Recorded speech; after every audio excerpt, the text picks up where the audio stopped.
నా కలల కథనం అందరికీ నమస్కారం. నేను మీ లావణ్యంలోని కథానిక కవితను. ఈరోజు మనం వినబోయే కథ సిరివెన్నెల పార్ట్ 16. నాకొచ్చే కామెంట్లు 4-5. అందులో ఒకరు దీర్ఘాలు తీయొద్దు అంటుర్రు, ఇంకొకరు మంచిగా చదవండి అంటుర్రు, కొత్తగా సాగదీయకండి అంటుర్రు. అసలు స్టోరీని సాగదీస్తున్నానా చదవడం సాగదీస్తున్నానో క్లారిటీ ఇవ్వలేదు. నేనేం పొరపాటు చేస్తున్నానో నాకు తెలిసేలా చేస్తున్నందుకు, అదేవిధంగా నా స్టోరీని ఓపికగా వింటున్నందుకు మీకు అందరికీ థ్యాంక్స్. సోది అనుకోకుండా ఇంకొక చిన్న మాట రోజు చెప్పేదే, లైక్ చేసి మన ఛానల్ని సబ్స్క్రైబ్ చేసుకోండి అబ్బా. వెన్నెల ఊరికి వెళ్ళిపోవడంతో క్రిష్కి పదే పదే ఆమెనే గుర్తుకు వస్తూ ఉంది. ఎంత నచ్చ చెప్పినా మనసు ఆమెనే కలవరిస్తూ ఉండడంతో అతనికి సిటీలో ఉండాలి అనిపించక డే అండ్ నైట్ కష్టపడి 2 రోజుల్లో తన ప్రాజెక్ట్ వర్క్ని పూర్తి చేసుకొని మధ్యాహ్నం సమయంలో అతని కారులో ఎంతో హుషారుగా స్పీడ్గా డ్రైవ్ చేస్తూ ఊరికి బయలుదేరాడు. సాయంత్రం కావడంతో ఊరికి దగ్గరగా ఉన్న క్రిష్కి రోడ్డుపై నడుచుకుంటూ వెళుతున్న అతని ఫ్రెండ్ వాళ్ళ నాన్నగారు కనిపించడంతో కారెక్కించుకున్నాడు. అతనితో మాట్లాడుతూ ఉండగానే సత్యభామ కూడా ఊరికి వచ్చింది అని తెలుసుకున్నాడు. ఆ రాక్షసి కూడా ఊళ్ళోనే ఉందా? నేను ఇక్కడ ఉన్నన్ని రోజులు అది నా కంట పడకుండా ఉండేలా చూడు స్వామి అని క్రిష్ మనసులోనే అనుకుంటూ ఉండగానే అతను, బాబు ఇక్కడే కారు ఆపేసేయి అని అనడంతో క్రిష్ ఒక పక్కన కారు ఆపాడు. అప్పుడే కృష్ణకి వెన్నెల సత్యభామ ఒకే చోట కనబడడంతో కోపంగా వెన్నెల వద్దకు వెళ్ళాడు. అప్పుడే సత్యభామ అనే మాటలు విని వెన్నెల చుట్టూ చేతులు వేసి కావాలని సత్యభామ ముందు వెన్నెలని తన చేతులతో ఎత్తుకొని కారులో కూర్చోబెట్టుకొని ఇంటికి బయలుదేరాడు. వాళ్ళు వెళుతున్న వైపే చూస్తూ సత్యభామ కోపంగా రగిలిపోతోంది. నన్ను ఎంతగానో ప్రేమించిన బావ నన్ను మర్చిపోయి ఈ వెన్నెల చుట్టూ తిరుగుతున్నాడా? ఆ వెన్నెల బావతో ఇంత సంతోషంగా ఉండడం నేను భరించలేకపోతున్నాను అని సత్య అనుకుంటూ వాళ్ళిద్దరి జంటను చూసి ఈర్ష్యపడింది. వెన్నెల క్రిష్ ఊరికి వస్తాడు అని అస్సలు ఊహించలేదు. అతను రావడమే కాకుండా అందరి ముందు ఆమెను ఎత్తుకొని రావడం వెన్నెలకి ఇంకా ఆశ్చర్యాన్ని కలగజేసింది. అతన్నే చూస్తూ ఉన్న వెన్నెల వైపే చూస్తూ కళ్ళెగరేస్తూ, ఏంటి అలా చూస్తున్నావు అని క్రిష్ అడగగానే వెన్నెలకి ఏం చెప్పాలో అర్థం కాక, బావా నువ్వేంటి ఇక్కడ, రావేమో అనుకున్నాను అని వెన్నెల తికమక పడుతూ అడిగింది.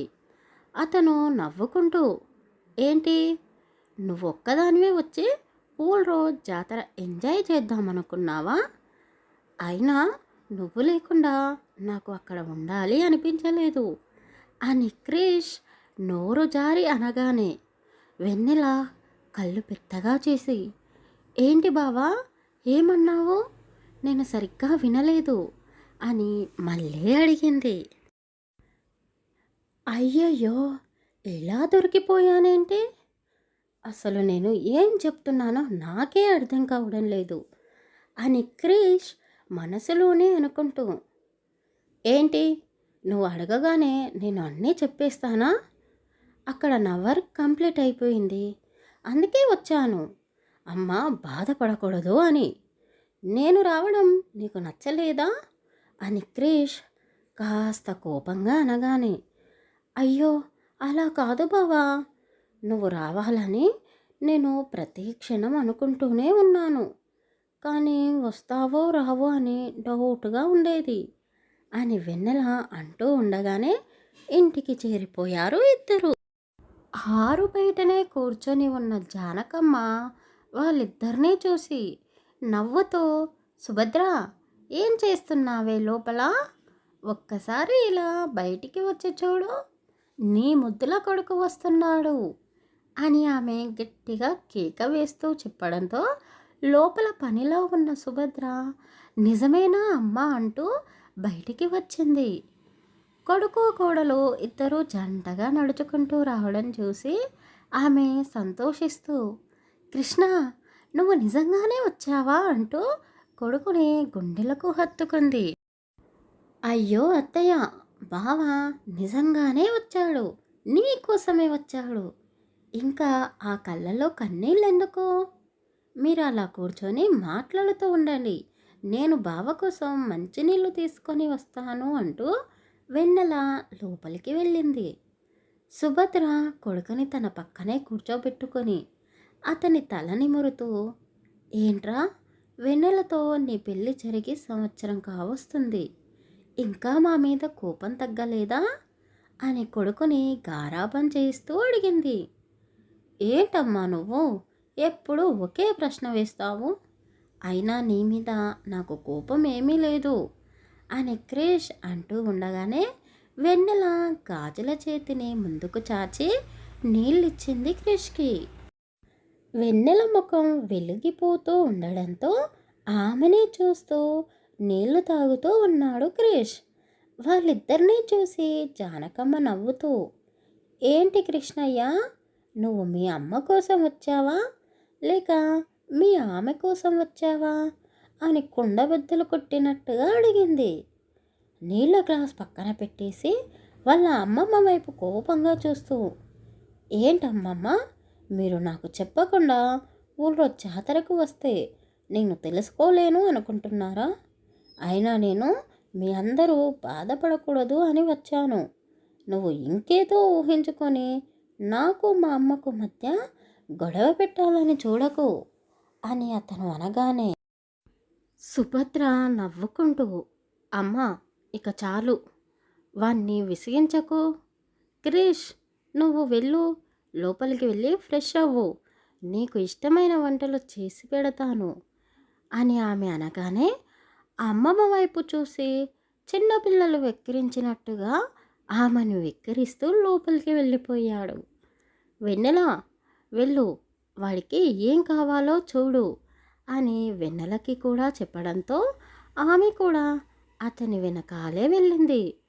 సుభద్ర, నేను చెబితే నమ్మలేదు కదా, చూడు, వాడిలో మార్పు మొదలైంది, త్వరలో మన కోరిక కూడా తీరబోతుంది అని జానకమ్మ అనడంతో సుభద్ర సంతోషిస్తూ, నువ్వు చెప్పింది నిజమే అమ్మా అని అన్నది. క్రిష్ వెన్నెలని కొత్తగా చూస్తూ ఉండడంతో ఆమెకు అతని చూపులు కాస్త ఇబ్బందిగా అనిపించాయి. బావా, నువ్వు స్నానం చేయడానికి వాష్రూమ్లో అన్నీ పెట్టేశాను, నేను అత్తయ్యకి వంట చేయడంలో సహాయం చేస్తాను అంటూ ఆమె అతని చూపుల నుండి తప్పించుకోవడానికి వంట పేరు చెప్పి తప్పించుకుంది. జానకమ్మ చెట్టుకు కాసిన సన్నజాజులన్నీ మాల కట్టి వెన్నెల బయటికి రావడంతో ఆమెను దగ్గర కూర్చోబెట్టుకొని ఆ పూలన్నీ వెన్నెల తలలో పెట్టింది. ఏంటి నానమ్మ, ఇన్ని పూలు పెట్టేస్తున్నావు?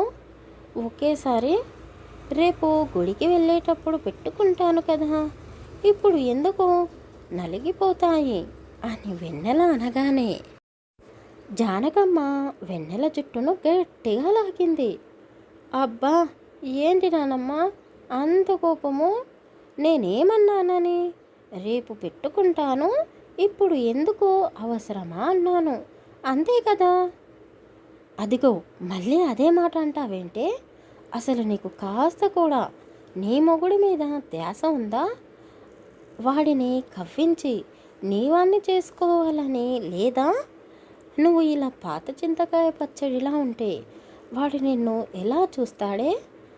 రాత్రి కాగానే ఇలా సన్నజాజులు పెట్టుకొని ఆ పూల వాసనకే వాడికి మత్తెక్కించేలా చేయాలి. వెన్నెల అమాయకంగా ముఖం పెట్టి ఆమె చెప్పేదంతా వింటూ కూర్చుంది. అప్పుడే వెన్నెల వాళ్ళ మామయ్య గారు పొలం నుండి రావడంతో జానకమ్మ మాట్లాడడం ఆపేసింది.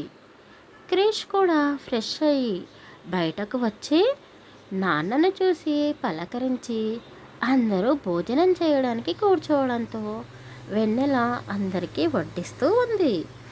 సుభద్ర, రేపు స్వామివారి కళ్యాణం జరగగానే నేను మీ నాన్న అక్కడి నుండే మీ అన్నయ్య ఇంటికి వెళ్ళిపోతాము అని జానకమ్మ అనడంతో, అదేంటి అమ్మమ్మ, అక్కడికెందుకు, ఇక్కడే ఉండొచ్చు కదా అని క్రిష్ అడగగానే అతనికి సమాధానం ఇవ్వకుండా అందరూ ఒకరి ముఖాలు ఒకరు చూసుకున్నారు. క్రిష్ పడుకోవడానికి గదిలోకి వెళ్ళేటప్పుడు జానకమ్మ అతన్ని ఆపేసి, కృష్ణ, నువ్వు ఇందాక అడిగావు కదా అక్కడికి ఎందుకు వెళ్తున్నాము అని. నా పెద్ద మనవరాలు, అదే సత్యభామకు ఎల్లుండి శ్రీమంతమంట. మరి అది కూడా నా మనవరాలే కదా, నేను వెళ్ళక తప్పదు. కానీ నీకు ఒక విషయం చెప్పాలి అనుకుంటున్నాను. మన జీవితంలో ఏది జరిగినా అంతా మన మంచికే అనుకోవాలి. అది పెళ్లి నుండి పారిపోయింది. వెన్నెల అనుకోకుండా నీ జీవితంలోకి వచ్చింది. నిన్ను బాధపెట్టి నీ జీవితంలో నుండి దూరమైన మనుషులను తలుచుకుంటూ నీ సంతోషం కోసమే నీతో పాటే కలిసి ఉండే మనుషులని బాధ పెట్టకు. ముఖ్యంగా నీ భార్యని. అది చిన్నప్పటి నుండి అనుభవించిన బాధలు చాలు. దానికి ఎవరి ప్రేమ దక్కలేదు. ఇప్పుడు నువ్వు దాని పెళ్లి చేసుకొని నీ ప్రేమను అందించకుండా దూరం పెట్టినా అది ఎవ్వరికీ చెప్పుకోలేదు. వెన్నెల మనసు అర్థం చేసుకో. నేను ఏం చెప్పాలనుకుంటున్నానో నీకు అర్థమైంది అనుకుంటున్నాను. సత్య నీకంటే 1 నెల ముందు పెళ్లి చేసుకుంది. కానీ చూడు, అది ఇప్పుడు కడుపుతో ఉంది. మరి మీ ఇద్దరూ ఇలా ఎవరికి వారే ఉంటే సత్య లాంటి వాళ్ళు నిన్ను చులకన చేస్తారు అంటూ జానకమ్మ క్రిష్కి సత్య శ్రీమంతం గురించి చెప్పడంతో అతనికి ఏదోలా అనిపించింది. కొద్దిసేపు చల్లగాలిలో అలాగే బయటే వాకింగ్ చేస్తూ ఉండడంతో వెన్నెల అతని వద్దకు వెళ్ళి, బావా, నిన్ను మామయ్య అత్తయ్య పిలుస్తున్నారు అని అనడంతో క్రిష్ ఆమె వైపు చూడకుండా ఎందుకో అని అడిగాడు. ఏమో, నాకు తెలియదు, మనిద్దరినీ రమ్మని పిలిచారు అని ఆమె అనగానే ఇద్దరూ కలిసి సుభద్ర రాఘవయ్య గదిలోకి వెళ్ళారు. రాఘవయ్య కొడుకుని చూస్తూ, క్రిష్, రేపు మీ ఇద్దరూ ఆ వెంకటేశ్వర స్వామి కళ్యాణం జరిపించాలి. మీ ఇద్దరే పీటల మీద కూర్చోవాలి అని అతను చెప్పడంతో క్రిష్ మౌనంగానే ఉండి సరే అన్నట్టుగా తలాడించాడు. ఇద్దరూ అక్కడి నుండి వెళ్ళిపోతూ ఉండడంతో క్రిష్, 1 నిమిషం అంటూ రాఘవయ్య వాళ్ళిద్దరినీ ఆపేస్తూ పట్టుబట్టలు వాళ్ళ చేతిలో పెట్టాడు. క్రిష్ గదిలోకి వెళ్ళగానే తండ్రి చెప్పిన మాటలు గుర్తుకు వచ్చి, ఇప్పుడు నేనేం చేయాలి? మా ఇద్దరికి పెళ్ళయింది, కానీ మేము ఇంకా కాపురమే మొదలు పెట్టలేదు. మరి మేము ఈ కళ్యాణం జరిపించవచ్చా అని అతని మనసులో సందేహం చెలరేగింది. అప్పుడే వెన్నెల తలలోని మల్లెలు అతనికి మత్తెక్కిస్తూ ఉంటే క్రిష్ ఆమె వైపు చూశాడు. వారి గదిలో ఉన్న మంచం చిన్నగా ఉండడంతో వెన్నెల కింద చాపపరుచుకొని పడుకుంటూ ఉంది. ఆమె అటువైపు తిరిగి ఉండడంతో క్రిష్ ఆమెనే చూస్తూ ఉన్నాడు. ఆమె వెనకాల ఉన్న మల్లెలు అతన్ని మత్తుగా పిలుస్తూ ఉంటే ఆమె చీర కొంగు నడుము మడతని కప్పేస్తూ ఉంది. అతని మనసులో ఏదో అలజడి మొదలవ్వడంతో అతనికి తెలియకుండానే ఆమె వద్దకు వచ్చి వెన్నెలని గట్టిగా చుట్టేశాడు.